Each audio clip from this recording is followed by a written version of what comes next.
Mon ami vient d'orchestrer la rencontre la plus gênante et embarrassante de ma vie. Non-fiction.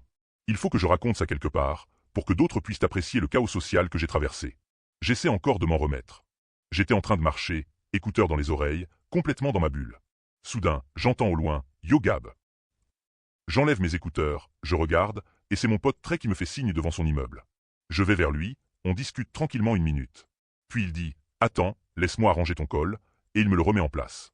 C'est un truc qu'il fait souvent, il aime bien que tout le monde ait l'air soigné, donc je n'y ai pas prêté attention. Et là, sans transition, il me sort « Tu veux rencontrer une amie à moi ?» Avant même que j'aie le temps de répondre, il frappe à la porte de l'appartement voisin. La porte s'ouvre aussitôt, suspect, non? Une fille que je n'avais jamais vue sort. Et une de ses colocataires arrive juste derrière elle. Elles me sourient toutes les deux. Trey a le sourire jusqu'aux oreilles. La fille se présente, et moi je reste planté là, l'air complètement perdu.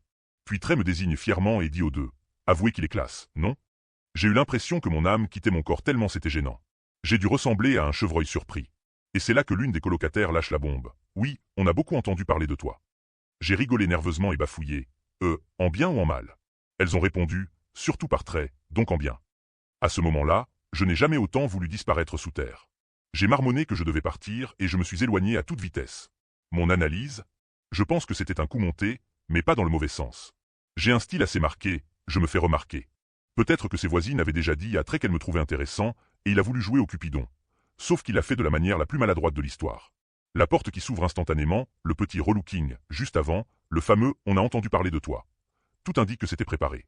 Il a essayé d'être un bon pote, mais c'était tellement inconfortable que j'ai complètement bugué et je n'ai presque rien dit. Bref, je suis probablement devenu un sujet de conversation dans l'appartement des voisines. Merci, Trey.